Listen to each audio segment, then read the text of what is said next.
గాజువాక నియోజకవర్గం వడ్లపూడిలో సచివాలయ సిబ్బంది ఆర్పీలు మరియు వార్డు నాయకులతో అవగాహన సదస్సు ఏర్పాటు చేయడం జరిగింది.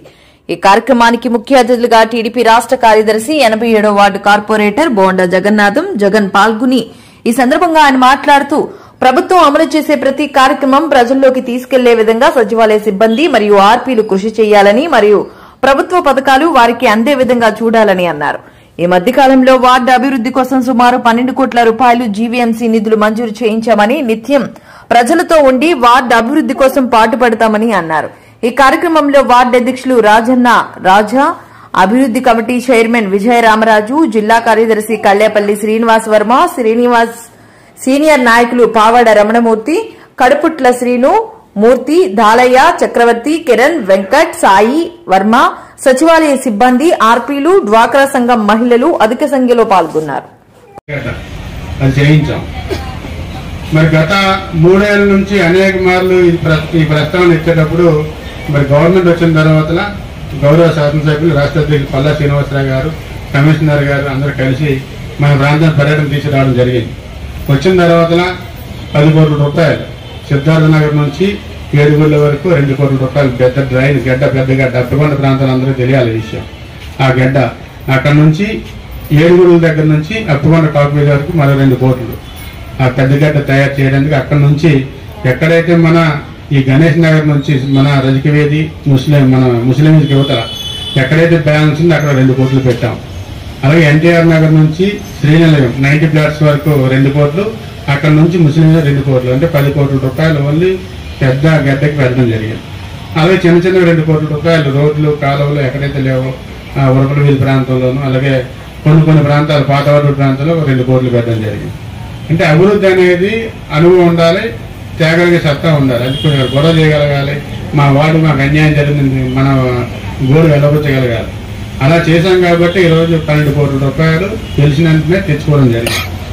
అలాగే ఇక్కడ మా దగ్గర ఏపీఐసీ ల్యాండ్లో చాలా మంది ఉన్నాం. గత గవర్నమెంట్లో అందరికీ స్థలం ఇప్పించేస్తాం అనుకున్నాం. గత గవర్నమెంట్లో అది ఎంక్వైరీ చేశారు, ఎంక్వైరీ చేసి మూలన పెట్టారు. త్వరలోనే దాన్ని కూడా ఒక కొలుకు తేవడం జరుగుతుంది. ఇవాళ మెయిన్ రోడ్ సుమారు అన్యాయం జరుగుతుంది. ఇవాళ స్టీల్ ప్లాంట్ లో ఎంప్లాయీస్ ఎంతమంది ఉన్నారో అంతకు 10 అంతలు ఇక్కడ అందరూ డెవలప్ అయ్యాం. ఈవేళ ఇక్కడ నేను ఇక్కడ రాజకీయం చేస్తున్నామన్నా, ఈ రోడ్డు మీద కాయగూరలు అమ్ముతున్నామన్నా అంతా స్టీల్ ప్లాంట్ అవుతాయే. మన అందరూ కొనకపోతే ఇప్పుడు ఎంప్లాయీస్ పిల్లలు భార్యలు కొనకపోతే ఈరోజు ఎవరైతే వ్యాపారం చేయగలుగుతారో చెప్పండి ఒకసారి. ఈ ప్రాంతం అభివృద్ధి చెందిందంటే స్టీల్ ప్లాంట్, ఉత్తరాంధ్ర జిల్లా డెవలప్ అయింది స్టీల్ ప్లాంట్. అలాంటి ప్లాంట్ ని కొత్త ప్లాంట్ వాళ్ళు తెస్తా ఉంటారు, కొత్త గవర్నమెంట్లు వచ్చారు. ఉన్న ప్లాంట్ అమ్మేసి ఈవేళ మనకి కోర్టులో మన 10% వాటా ఉంటుంది, మీ డోటర్ తెలుసా పోని 10% వాటా అమ్మేయడం జరిగింది గంగవరం కోర్టుది. ఈవేళ అన్యాయం మాట. ఎందుకంటే ఈవేళ స్టీల్ ప్లాంట్ లో ఏదైతే కోలు అక్కడ పెడుతున్నాం దానికి మనం రెంట్ కడుతున్నాం కారణం మన తాలూకా షేర్ అమ్మేశాం కాబట్టి. అయితే మన షేర్ ఉంటే తిరిగి మళ్ళీ మనకే డబ్బులు వచ్చాయి. ఈ అమ్మేసి మనకి పంచిన తప్ప వాళ్ళు ఖాతాలు వేసుకుంది ఎక్కువ గతంలో. అందుకని మీ అందరికీ ఒక అవగాహన, ఎందుకంటే రేపు పొద్దున్న ప్రతి నెల ఒకసారి మీటింగ్ పెట్టాలి. దానిలో నెక్స్ట్ టైం పెట్టేటప్పుడు ఇక్కడ 6,000 మంది కనీసం 2,000 మంది రావాలి, 3,000 మంది రావాలి మా కాన్సెప్ట్. ఎందుకంటే మీరు తెలుసుకోవాలి. ఇక్కడ మీరు ఏం చెప్తారంటే రావడం వల్ల మంచిగా చర్యలు మీరు చెప్పాలి. రావడం వల్ల ఎంత మంచి అనేది వాళ్ళు తెలుసుకుంటే అప్పుడు రేపు పొద్దున్న మీరు కూడా చెప్పడం ఈజీగా ఉంటుంది. ఆర్పీలు ఏదో చెప్తున్నారులే, ఫోన్ చేస్తారు, మీరు రాకపోతే మీ పథకాలు తీసేస్తామంటారు, అదంటారు అని చెప్పి మీరు అనుకుంటారు. మనకు వచ్చే పథకాలు ఎలాగో వచ్చేవాళ్ళన్నా స్టీల్ ప్లాంట్ వెళ్లాల్సి వస్తుంది, లేకపోతే ఆర్డినరీ రోడ్డు మీద నడాల్సిన పరిస్థితి ఏర్పడుతుంది. అందుకనే ఆ 4 ఎకరాల్లో గత తెలుగుదేశం గవర్నమెంట్ లో పల్లా శ్రీనివాసరావు ఎమ్మెల్యే ఉన్న టైంలో 2 కోట్ల రూపాయలు శాంక్షన్ చేయించాం. అది గవర్నమెంట్ మారడం అయిపోయింది. ఇప్పుడు మళ్ళీ ఏదైతే గెలిచిన తర్వాత ఏదైతే 4.5 ఎకరాల్లో త్వరలోనే గ్రౌండ్ చేయడానికి శ్రీకారం చుట్టడం జరిగింది. కాబట్టి ఇప్పుడు మీరందరూ ఏమనుకుంటున్నారంటే ఇవన్నీ మేము అడిగే 1500 మాకు చెప్పట్లేదు, కానీ ఎంతసేపు అలా కోట్లు తెచ్చామంటారు, మాకేం ఇస్తారని అనుకుంటున్నారు. మీరు అనుకునేది ఏమైనా సరే ఒకటే ఆలోచన ఉంచాలి.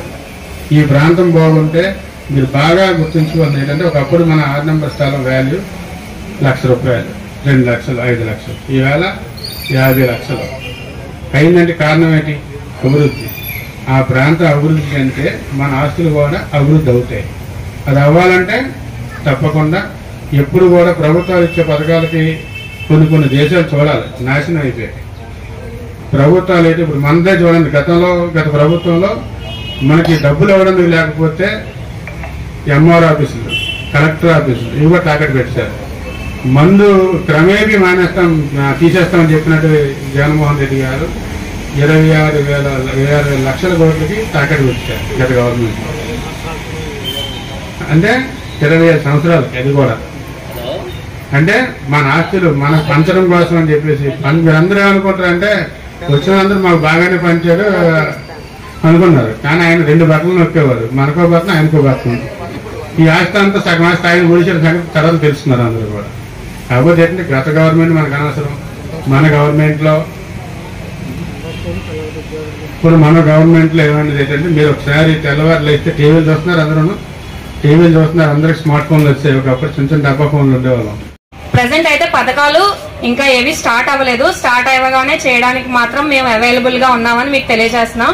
అలాగే మన సార్ చెప్పారు కదా, మా ప్రాబ్లమ్స్ కొన్ని ఉన్నాయన్న విషయంలో అవి సిస్టమ్స్ లేవు. చాలా మంది మేబీ మీరు అనుకుంటూ ఉండొచ్చు వచ్చిన వాళ్ళకి సిస్టమ్స్ లేవని చెప్పేసి వెళ్ళిపోతున్నాము అన్నట్లు. సో సిస్టమ్స్ ప్రాబ్లమ్స్ ఇలాంటివి ఉన్నాయి. పైనుంచి అవన్నీ రెక్టిఫై అవుతున్నాయి అంటున్నారు. ఆ రెక్టిఫై అవ్వగానే మీరు మల్టిపుల్ టైమ్స్ తిరగాల్సిన అవసరం లేకుండా మా వర్క్ కంప్లీట్ చేస్తాము. అలాగే ఈ కార్యక్రమం ఏర్పాటు చేసింది మీ గురించేనమ్మా. ఇప్పుడు ఎలక్షన్లు కానీ రాజకీయాలు కానీ ఏమీ లేవు. మేము ఏమైనా పిలిచినప్పుడు నెలకు ఒకసారి మీటింగ్ పెడతాం. మీ అందరూ మాకు సహకరించి మీ ఏమైనా బాధలు కానీ ఏమైనా ఉన్నప్పుడు మాకు తెలియజేస్తారని కోరుకుంటూ ఈ కార్యక్రమం ఇచ్చేసి మహిళా సోదరులందరూ కూడా ధన్యవాదాలు తెలుపుకుంటూ సెలవు తీసుకుంటున్నాం.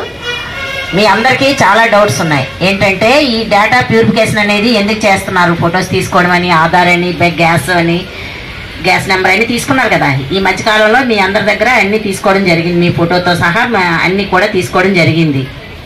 ఎందుకంటే గతంలో పోల్చుకుంటే చాలా సంఘాలు డమ్మీగా ఉన్నాయి. డమ్మీగా అంటే ఏంటి? ఇక్కడ ఒక 2 సంఘాలు ఉంటే వేరే దగ్గర ఇదే పేరుతో అంటే చిన్న ఒక్క అకౌంట్ నెంబర్ మధ్య వేరే అకౌంట్స్ ఉండడం.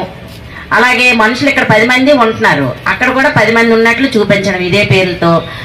నిజంగా జెన్యున్ గా ఉన్న సంఘాలు ఏవైతే ఉన్నాయో వాళ్ళకి రావాల్సిన పథకాలు రాకపోవడం, ఇలాంటివన్నీ ఉన్నాయి. అవన్నీ కూడా ఇప్పుడు ప్యూరిఫికేషన్ ద్వారా మొత్తం తీసివేయడం జరిగింది. అలాగే చాలా ఏళ్ళు ఉన్నప్పుడు మనం అందరం కూడా ఇంటికి తీసుకెళ్లారు. అవి అందరం కూడా పాలయ్యాము. ప్రతిదానికి ఇల్లు లేని వాళ్ళకి ఉన్నోళ్ళకే ఇస్తున్నారు కానీ లేని ఇల్లు లేవు. బాగా ఇబ్బంది పడుతున్నాం చాలా మంది కూడా. మరి అద్దెలు కట్టుకోలేక మరి చాలా ఇబ్బంది పడుతున్నాం. కొద్దిగా మీరు దయించి మీరు ప్రభుత్వం వచ్చింది కాబట్టి మిమ్మల్ని గట్టిగా మేము అడగాలని ఒక అధికారం ఉంది, అడుగుతున్నాం. అంతే ఇల్లు లేని వాళ్ళకల్లా ఎక్కడ లేని వాళ్ళకల్లా చెక్ చేసి మీరు కూడా మన ఈ రెవెన్యూ సదస్సులో కూడా ఆయన చెప్పడం జరిగింది పక్కగా 22లో ఏమున్నా సరే అవన్నీ తీసేస్తాం వాళ్ళని చెప్పేసి. అంచేత మీరు కూడా ఈ గవర్నమెంట్ ఏది ఇస్తుందో దాన్ని సద్వినియోగం చేసుకొని అది ప్రజల్లోకి తీసుకెళ్లి ఏ గవర్నమెంట్ ఏం చేసింది, ఏ నాయకుడు ఏ విధంగా ప్రజల గురించి ఆలోచిస్తున్నారన్నది కూడా మీరు ఆలోచన చేసుకోవాలి. దాని గురించి తర్వాత ఇప్పుడు ఏమవుతుందంటే సభ్యత్వాలు కూడా గవర్నమెంట్ పెట్టింది. సభ్యత్వాల వల్ల దానికి ఎక్స్పీరియన్స్ కూడా మనకి వర్తిస్తుంది. 5 లక్షల వరకు ఇన్సూరెన్స్ వస్తుంది. దాన్ని కూడా మనం సద్వినియోగం చేసుకోవాలి. అందుకు మీరు అందరూ కూడా ప్రజలకు కూడా తెలియజేసి మీరు కూడా సభ్యత్వాల ముందు మీరు తీసుకుంటే అలాగే మిగతా వాళ్ళు కూడా చెప్పి చేయడానికి బాగుంటుంది. 2 సంవత్సరాల దాకా ఇది ఉంటుంది. 2 సంవత్సరాల దాకా దాన్ని రెన్యూవల్ చేయించుకోవచ్చు. దానికి 2 సంవత్సరాలకి 100 రూపాయలు అవుతుంది. అది మీరు ఆలోచన చేసి అది కూడా చేస్తారని చెప్పి ఆశిస్తూ మీరు అలాగే సచివాలయ ఎంప్లాయీస్తో కూడా మీరు అడ్మిన్ అందరితో కూడా మీరు సవ్యంగా మీరు కమాండ్ అయ్యి పనులన్నీ చేయాలి. అలాగే కూడా వాళ్ళకు కూడా వాళ్ళ ఇబ్బందులు మాకు చెప్పారు. సచివాలయం వాళ్ళు కూడా వాళ్ళ ఇబ్బందులు వాళ్ళతో చెప్పారు. అంచేత వాళ్ళని కూడా మనం ఎందుకంటే పైన